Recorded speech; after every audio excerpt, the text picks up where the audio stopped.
a fi fydd yn cadeirio y cyfarfod yma. Good afternoon and welcome to the hybrid meeting of Education Skills and Wellbeing Scrutiny Committee on the 16th of March 2023. I am Councillor Rebecca Phillips and I will be chairing this meeting. Just to make everyone aware, this meeting will be recorded. Please, can you ensure that your phones are switched to silence for the duration of the meeting and that your microphones are muted when not speaking. If members wish to speak or ask a question, please could you raise your electronic hands or physical hands if you are in the council chamber. Also, for those in the chamber, please use your microphone when speaking. For the purpose of the next agenda item, which is declarations of interest, I can confirm that we have chosen to scrutinise all items on the Cabinet Board agenda today. So moving on to item 2, declarations of interest. Are there any declarations of interest from members today based on the items that we will scrutinise? I've got Adam Moore down as a declaration first, please. Diolch, Adam. Diolch, Cadeirydd. I'd like to declare personal interest on items 8 and 13 in the Cabinet report. A company that I'm a director of has worked with the Council in a number of the areas mentioned in those reports. Diolch. And Councillor James Henton, please. Thank you, Chair. I'm a school governor at Ysgol Gynradd Gymraeg Tregellis, so I have dispensation to vote and speak on the report, but it is mentioned in agenda item 8. Thank you, members. Alison will forward an electronic version of the form for you to complete and to email back to her.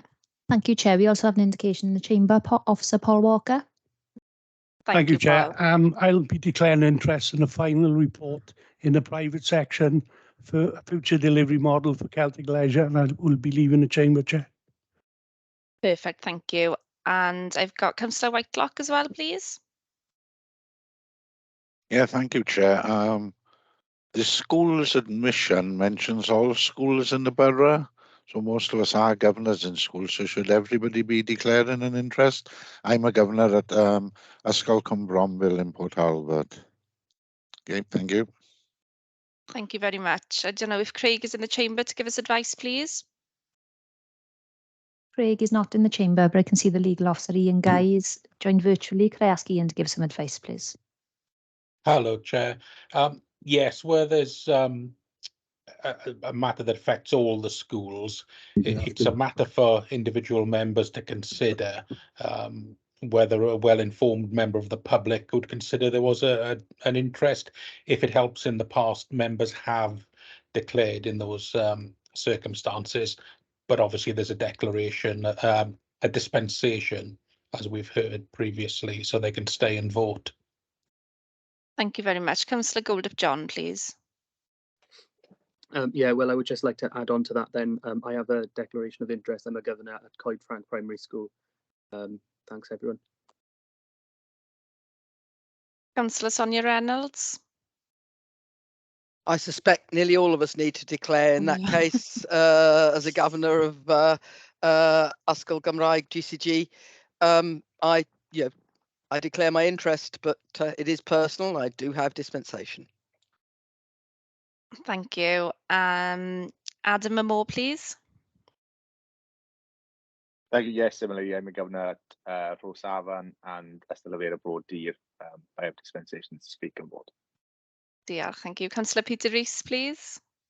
Thank you, Chair. I understood in the past that we've had general dispensation, and when it, as Ian Guy, you said, when we have a blanket report across the county borough, we got that general dispensation. So, I just don't understand this new ruling. That was my understanding as well, Councillor Rees. Alison, do you have further guidance on this? Because if we could ask Ian to come back in, please, I'd be grateful. Yes, even though there's dispensation, that dispensation is to stay and vote. The interest, in the interest of transparency, needs to be declared and recorded.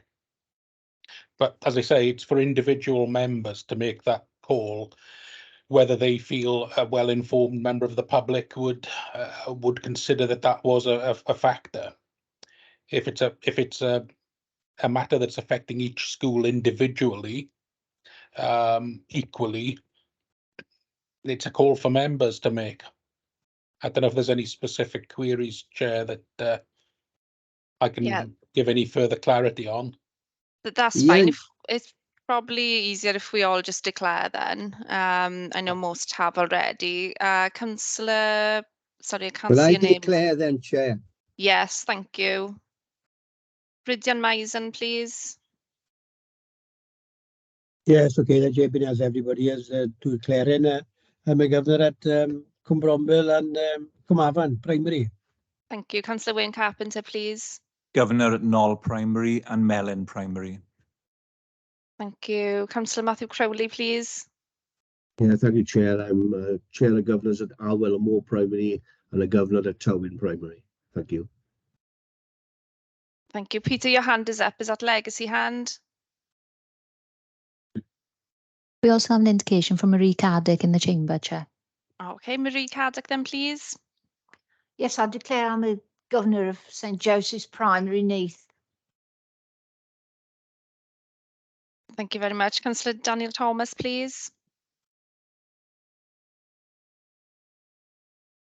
No, I'm not a chair in any school. Oh, right, okay, sorry. I'm having problems with my screen at the moment. Alison, are you okay to call members in? Because I can't see whose hand is up. Yes, Chair, I'll just double check for you now. So we've got Councillor Dave Whitelock.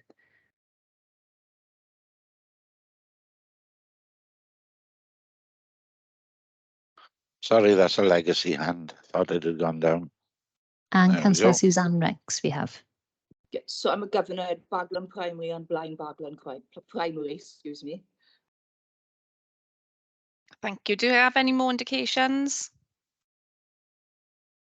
There's none in the chamber, Chair. Oh, hang on, I can see, I think it's Linda Newman. Hi, Linda. Hi, Governor at Alderman Davies and Crynholt. That's lovely, thank you. And I also declare as a governor on Ysgol Gynradd Gymraeg Trebanws and Ysgol Gynradd Gymraeg Pontardawe. Thank you, members, for your patience on that item. So moving on to agenda item 3, the cost of living crisis support offered by schools. Do officers have anything to add to the report, please? Yes, thank you, Chair. We've summarised the information from schools, as it would have been a very long report otherwise. All of our schools and staff are trying to support as best they can the families within their catchment areas, and we're happy to take any questions. Thank you. Do we have any questions from members, please? There are no indications in the chamber, Chair. No, I don't see any online. Thank you very much for that support, officers. Councillor Sonia Reynolds has just indicated, Chair. Okay, Councillor Reynolds, please.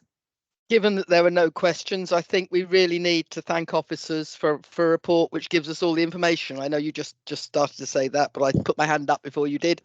And it's a useful report and interesting to see, and just thanks to officers for the work. Diolch. Thank you for that. Thank you, Chair. Thank you. Thank you. Moving on to agenda item 4, pre-decision scrutiny, which we've already said that we're going to scrutinise all the items on the Cabinet Board agenda. So we'll move on to that agenda now. Agenda item 7, admissions to schools. The report is here for decision and is on pages 11 to 38 of the Cabinet Board papers. Officers, would you like to add anything additional to the report, please? No, thank you, Chair. As members are used to this type of report, and Helen and I are here to take any questions. That's perfect, thank you. I do have a question for Councillor Caroline Lewis, please. Thank you. Oh, hi. It's just a quick question regarding the admissions. I'm aware that you had a meeting with governors previously and discussed the admissions process. And I was just wondering if you'd given any more thought to the automation service that was discussed that evening. I think you mentioned about 80% of admissions are pretty much straightforward. And it would give approximately, you've got obviously 20% then left that maybe want to go out to county or within a different catchment, or their appeals, and that would give that admissions officer the time to deal with that. Just wondering if you've given any more thought to an automated service. I'm happy to take that. As far as I'm aware, we haven't given any more thought to it at the moment. We will look into it, but I haven't got any update on an automated service. Okay. I just think it would potentially save money and could be rolled out across the authority for not just education, but other services like the admissions that really you can have a lot of human error maybe, or it just takes the time away to deal with more pressing issues. So maybe it's something we could look at in the future to make practice. It's a good point, Chair, and we will look into it. Lovely. Okay, thank you. Thank you very much, Councillor Lewis. Really, really good point, as Chris agreed with there, and I'm sure he'll be in touch and provide us with an update on that. Thank you, officers, and thank you, Caroline, as well. The recommendation listed on page 15 of the Cabinet Board Agenda Pack. Can I please have a proposer and a seconder? I propose, Chair. Happy to second, Chair.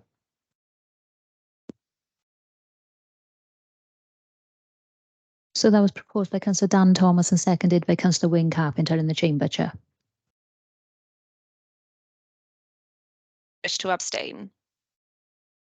Chair, can you just repeat, please? I think you froze on the camera. So we just had a proposer and a seconder. If we can go through the abstentions again, please.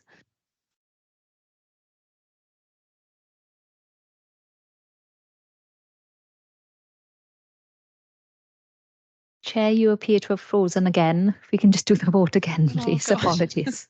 Okay. Can members please indicate if they wish to abstain? I can see no abstentions, Chair. No. Great. Members, if you do not indicate to the contrary, then I will take it that the decision is supported to Cabinet Board. There are no indications to the contrary, Chair, so the recommendation is supported to Cabinet Board.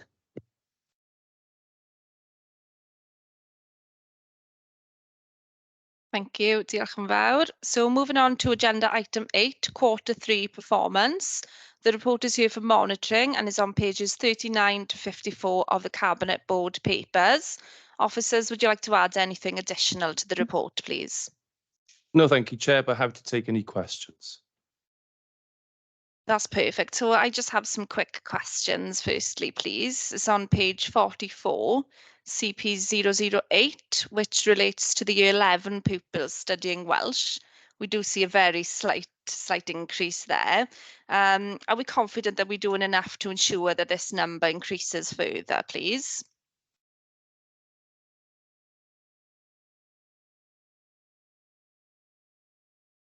Okay. Yeah, sorry, I'm just right. You can hear me. That's fine. Yes, we are. It's one of our targets in the West. We're working on it, as part of that overall strategy. But of course, it's important to remember that that target is dependent on the numbers coming through from the start of the school. We can't have students just studying through the medium of Welsh if they haven't done it from an early age. So a lot of our focus and our work at the moment is on the early years aspect, but that is part of the West, and it will be an important aspect for us going forward. Lovely, thank you, Rhiannon. Also on page 48, we see an unfortunate red indicator there relating to children looked after. I was just wondering if we could have some more information around that, please. I don't have that information, sorry. I don't think there's anyone from the Inclusion Service at the meeting unless they're online.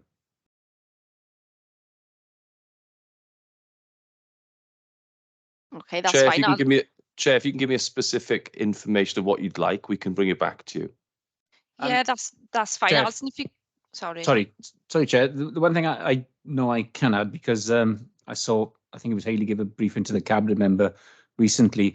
One of the problems we're having in terms of meeting the deadlines for all IDPs, not just for children looked after, but it will include children looked after, is the health advice. So where an IDP requires health input, we're really struggling to get that input from our partners within the, of course, significantly reduced timescale. It's gone down from 26 weeks to 12 weeks. I'm sure you're aware of that. So that is an issue that we are struggling with, not just for children looked after, but all our young people who require an IDP. That's great. Thank you for that, Andrew. I'll discuss further with Hayley, I'm sure. I have a list of other members that would like to ask some questions. And first I have Councillor Daniel Thomas, please. Thanks, Chair. Page 51, in relation to communities for work.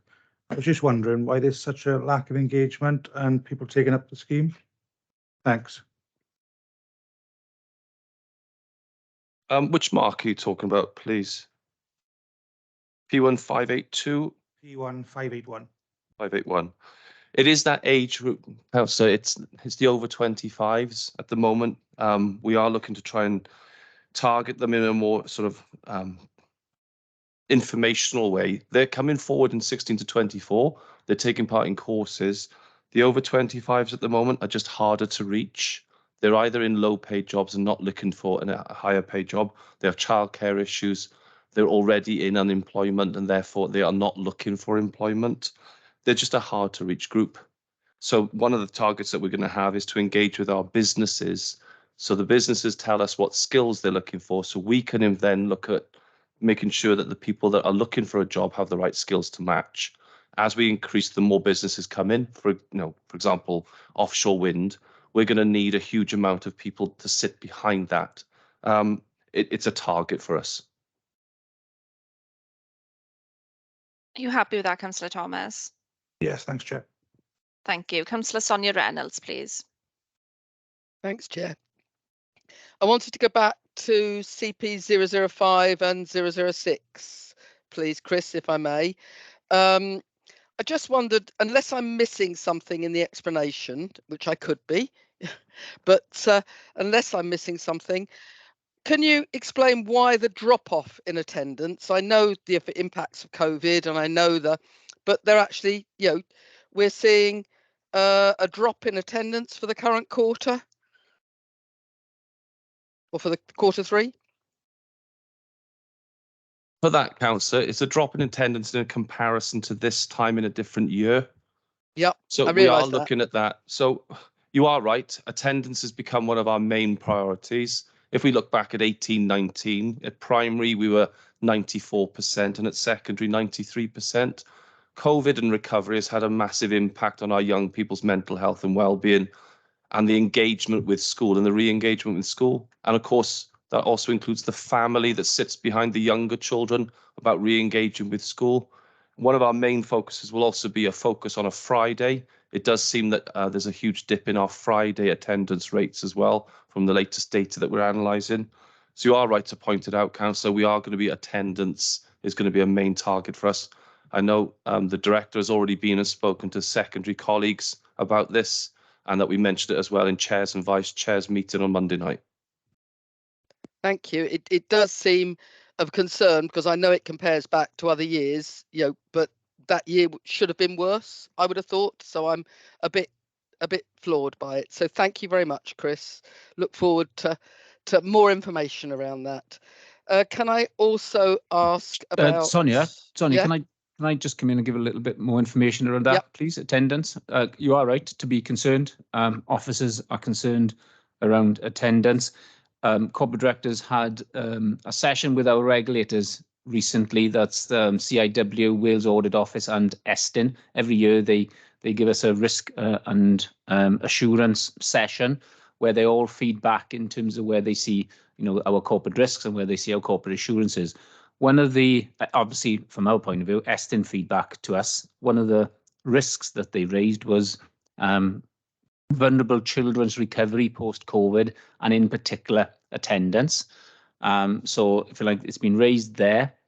It's one of the targets within our corporate improvement plan. It's one of our targets within our directorate improvement plan.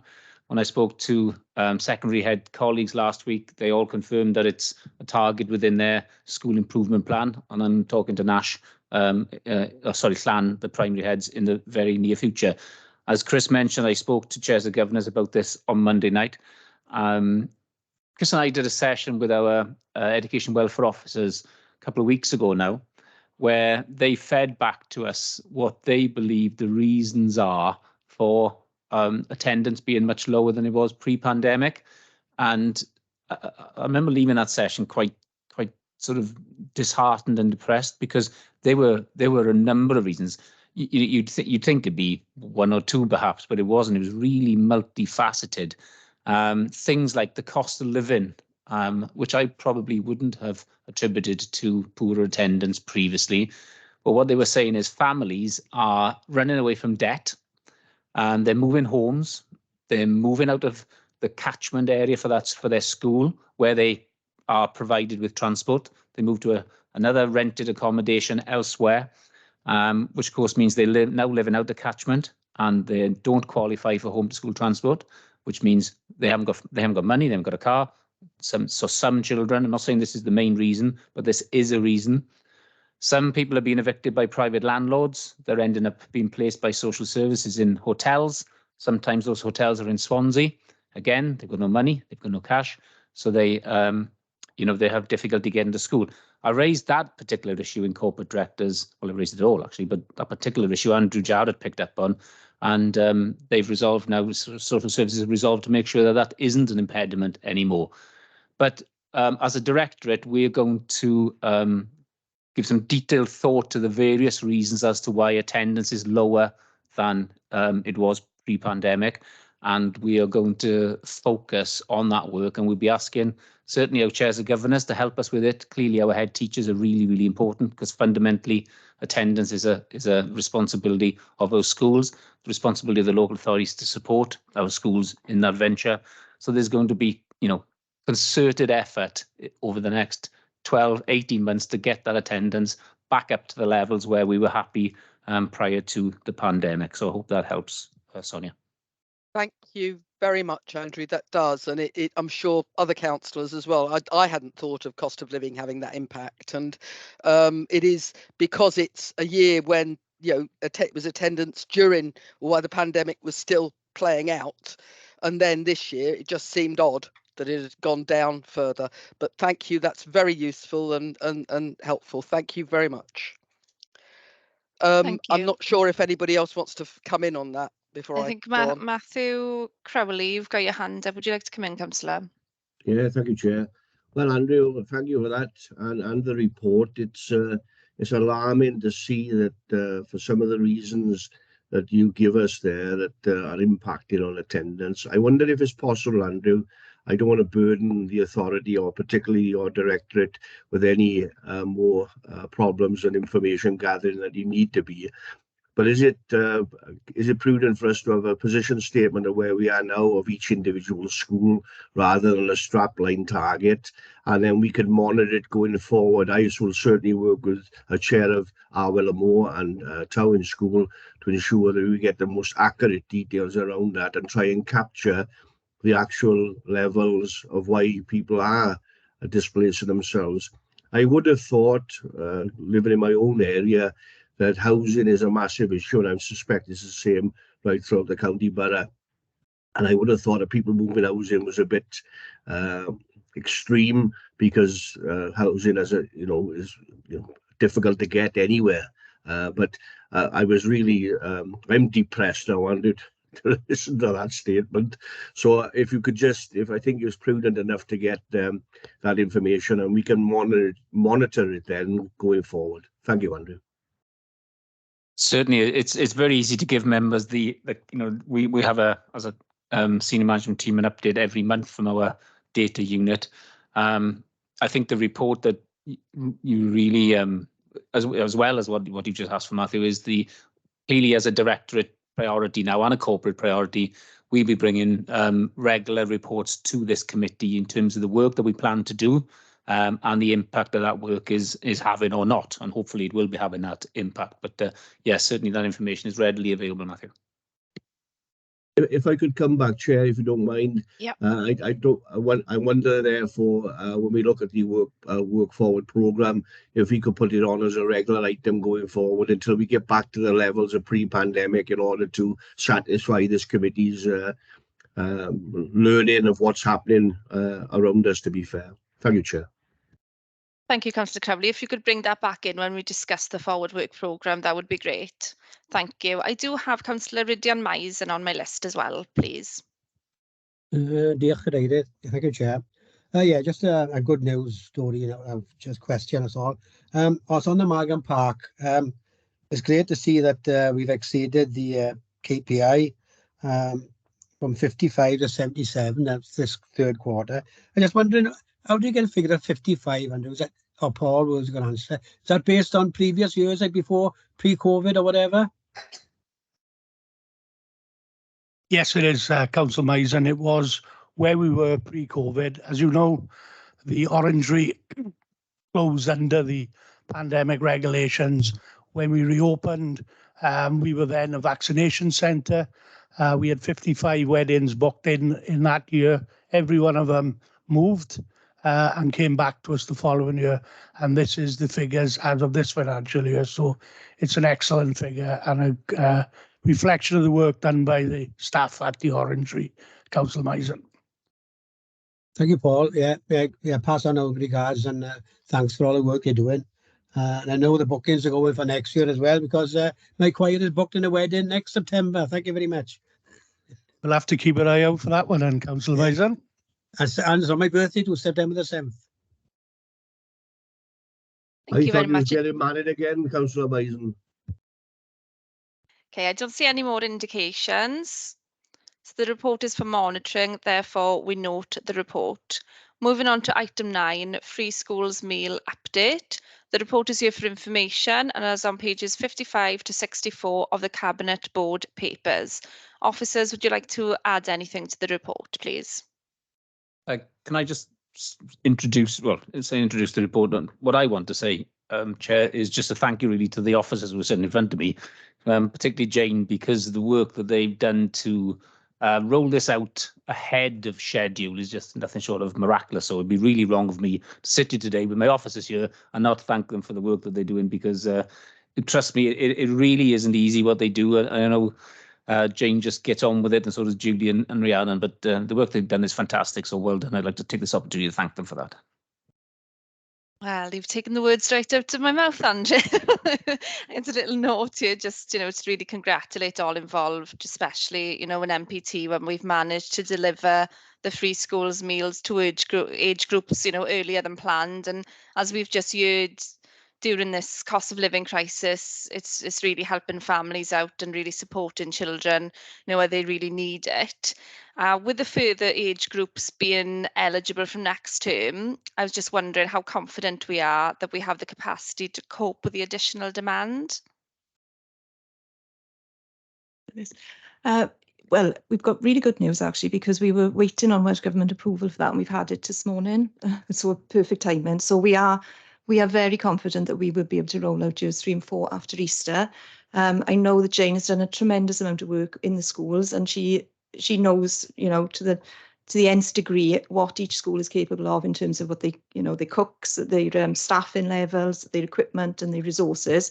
And we are very confident. And I think we would like to hope that we could even get years 5 and 6 out earlier than expected as well. Probably not this term, but possibly September. I think at the minute we'll say in January, because we want to give ourselves that space. We don't want to be held to something that we might not be able to commit to. But I think we're quietly confident, and the team are very confident that we'll be able to roll on ahead.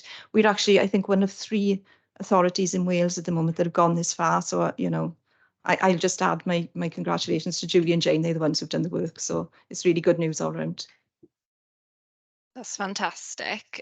Just quickly as well, I was just wondering, do we continue to monitor the nutritional value of the meals? Bearing in mind that this could be a child's only healthy meal. So I'm just very conscious that we do keep an eye on that as well. Thank you, diolch. Yeah, that's the case. I'll pass you over to Jane, because she knows the as I say, the detail of the means, and she can give you the assurances on that. Okay, thanks, Rhiannon.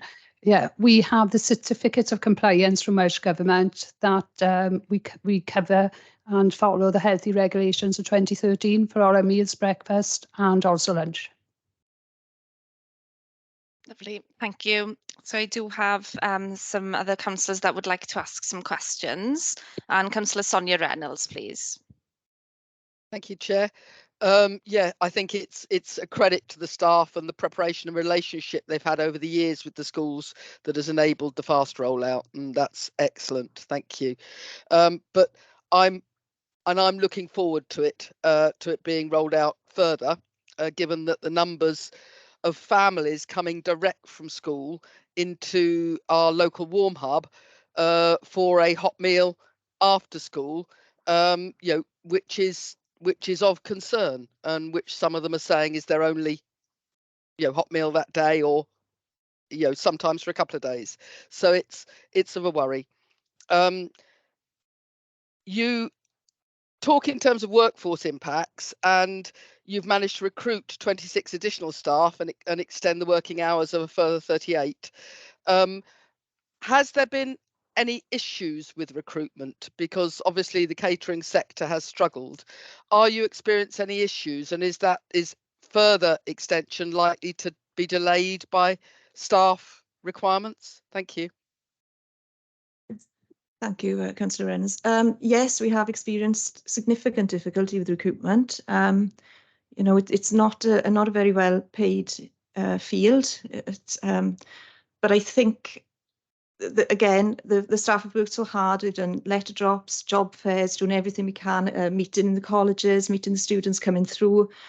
It is a risk. I will be honest with you, it is a risk. But at the minute, it's one that we've managed to overcome so far. So I can't make you any promises on that one. We're just doing everything we can. Thank you. Thank you. Councillor Wayne Carpenter, did you want to come in?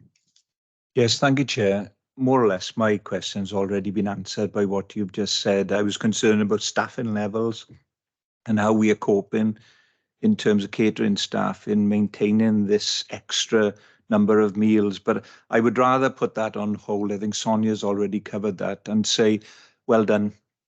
I see it as a governor in 2 of our primary schools, how they have been helping the whole child and the whole family. And today's meeting, both with what has been said previously and now the free school meal, commend you for that, Andrew. And it's fantastic, the difference these helps are making, not just to the child, but to the whole of the family. Just want to say that. Thank you. Diolch, yes, and I'm glad so many councillors have said thank you. I think it's really important that we do say our thanks to officers, because I know how hard they work, and it's good that that's having a real impact on our communities, isn't it?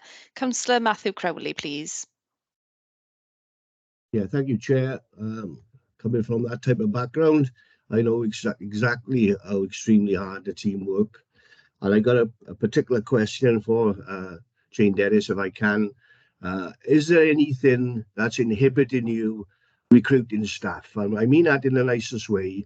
Are you getting any barriers from any HR officers? Because I know myself, when I was there, it was very difficult with our HR colleagues. I just hope that you are getting a seamless transition in order to recruit staff, because that is a massive problem, Jane, as you know. HR are very helpful, Matthew, with our recruitment, getting all the vacancies put on iTrent, putting it through job centres, putting it on the school websites. So they are helping us then with paperwork, etc., DBS applications, occupational health clearance to get people started. So they are very helpful, yes. Thank you, Jane. Thank you, Chair. Councillor Caroline Lewis, please. Diolch. Hi, just a quick question for Jane Dennis, really. You talk about recruitment. With previously worked in a school, and just a question regarding the staff that cook the meals. Is it that they're only paid a cook's salary whilst they're doing that role, and when they're actually finished cooking, they're paid a supervisory payment, they pay changes? Is that still the case? Because that did have a negative impact on the staff that I worked with. Well, whenever a cook does her duties, she'll get paid the rate that she's evaluated for. So they're only paid whilst they're cooking. When they're cleaning up the kitchen after serving the children, their wage changes to supervisory assistant then, is that correct? There are one or two staff that have opted, rather than have extra kitchen assistant hours, take that role on themselves for extra income. All right, but the cook doesn't actually change to supervisory assistant? No, absolutely not. All right, okay, no problem, thank you. Thank you.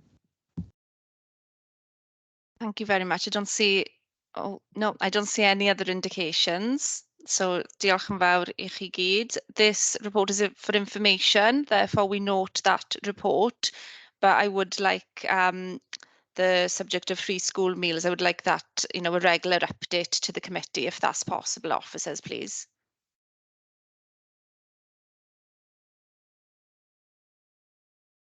Thank you. Moving on with the agenda, item 10, professional learning.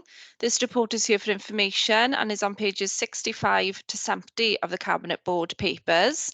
Would officers like to add anything to the report, please? Thank you, Chair. Yeah, the report's there for information. I've got Mike and Gail with me. Mike's the lead education support officer and Gail is the education support officer that leads on professional learning. I'm happy to answer any easy questions, Chair. Fair enough. Thank you for that, Chris. I'm pleased to see that the report is noting the commitment to supporting our teachers, especially in the current climate. We obviously want to see MPT to be seen as an attractive place for people to want to come to work. So I'm just wondering, how does this strategy compare with the support offered by other local authorities, please?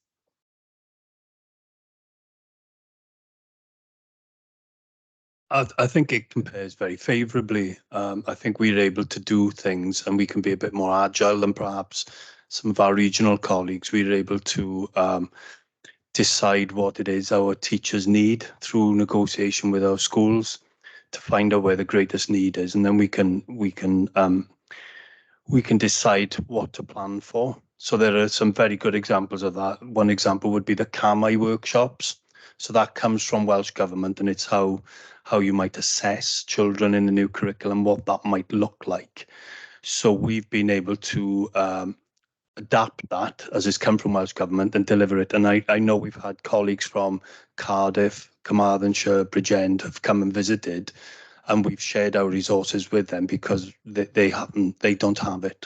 So we've been able to be quite agile in how we provide to meet the needs of our teachers there. Thank you for that, Diolch. I was just wondering as well if you've seen any change in the need of the teachers post-COVID. Well, I think as much as post-COVID, it's also the reform agenda in our schools at the moment. It's a time of enormous change and challenge, and we're having to engage in a curriculum that perhaps we've never had to do before, in a way we've never had to do before, and that's why Welsh Government are providing this money for professional learning. So we have to make sure that our offer meets the need. So there are things around COVID and catch up around specific elements of literacy and Welsh language, perhaps, where we put in specific training and perhaps during COVID digital training. But largely, it's around the reform agenda that the greatest need is. Okay, that's great. Diolch yn fawr. Chair, can I also, sorry, Yeah, Chair, to interrupt. Can I also point out that this is only one part of professional learning? There'd be another host of professional learning going on within the inclusion and early years service as well. So this is one aspect of professional learning for teachers, but the reform agenda covers many aspects. So there's a huge amount of ALN support and training going on as well. That's really good to know. Thank you, officers, for that. Councillor Matthew Crowley, please. Thank you, Chair. I'd just like to ask Chris or Mike, excellent to see this learning development go on, and I just wonder if the Welsh Assembly are putting money aside to obviously educate governors in the same way as well. I mean, is that something we could look forward to see if there's any sort of monies about? Because as well as teaching staff, we need to know as governors as well, because most of us are governors of schools. Thank you, Chair. Yeah, we offer through the governor training program with Kath Gilbert and John Burge. So there are mandatory elements of that. But if there was anything that governors felt that they wanted further training on, they can certainly, through Kath and John, let us know, and we'll try to meet that need. So there is Curriculum for Wales training that does exist. There'll be data training, self-evaluation and school development plan training. But if governors felt they wanted further training on Curriculum for Wales, we're more than happy to do that. But I do know that a number of elected members have also attended in their role as governors in their own school.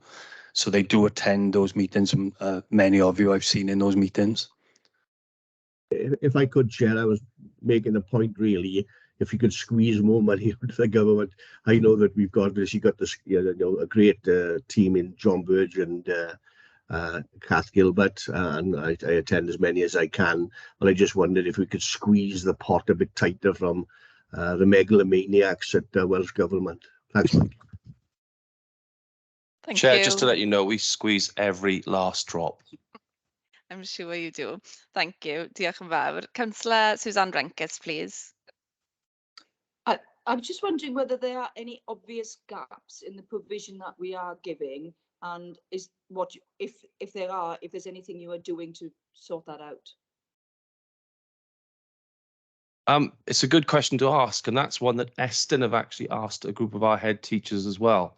And the overwhelming response was no. They couldn't think of anything else that they would need right now that we weren't providing in Neath for Talbot. So the answer is no. As far as we're aware, we are providing what's exactly needed right now. Can I just expand a little bit on that, please, Chair? Yes, of course. That question Chris just referred to was asked by our local authority link inspector, the Eston inspector, on Friday, the 16th of December, just before Christmas. He asked that particular question of a group of head teachers, primary, second and special school heads. And he asked it in a very pointed way. Is there anything that you require that you're currently not getting from Neath for Talbot? And as Chris just said, the answer at the moment is no. I asked both Clan and Nash after Christmas the same question. I said, if there's anything that you think you need in terms of your support and development from the local authority that you're currently not getting now or in the future, please let me know. So, that's a good question. It was answered. Of course, it was answered at a point in time, but it is something that's really important to us because we wouldn't want there to be any glaring gap in the provision that we use to support our schools. Fantastic. Thank you. Thank you very much for that, Andrew. I don't see any other indications unless there are any in the chamber. I can see no indications in the chamber, Chair. That's great. So this report is for information. Therefore, we note the report and thank everyone involved with this. Diolch yn fawr I chi. So the pre-decision of public items is completed. We will now move back to the scrutiny agenda. Agenda item 5, forward work programme. This item is just for noting unless members have any comments. And I don't know if Councillor Matthew Crowley, would you like to come in at this point? Yes, please, Chair. It was just to say that could we have the details that we talked about earlier put on a more of a frequent basis in order for us to understand the figures in each school on attendance. That'd be great. Thank you. Perfect, thank you. And Alison, have you noted that? Yes, I have, Chair, thanks. That's perfect. Any other members have anything to add? I can't see any indications in the chamber, Chair, sorry. That's perfect. Agenda item 6, urgent items. I have none. Agenda item 7, access to meetings. We will now need to consider the private items included on the Cabinet Board agenda. As you can see on the agenda, the private paragraph is there for everyone to read. Can I please have a proposer and a seconder to move to private? I propose, Chair. Happy to second, Chair. We've had a proposer and a seconder in the chamber, Chair, Councillor Dan Thomas, and seconded by Councillor Wayne Carpenter. That's perfect. Thank you. Can I please ask that any public or press in attendance now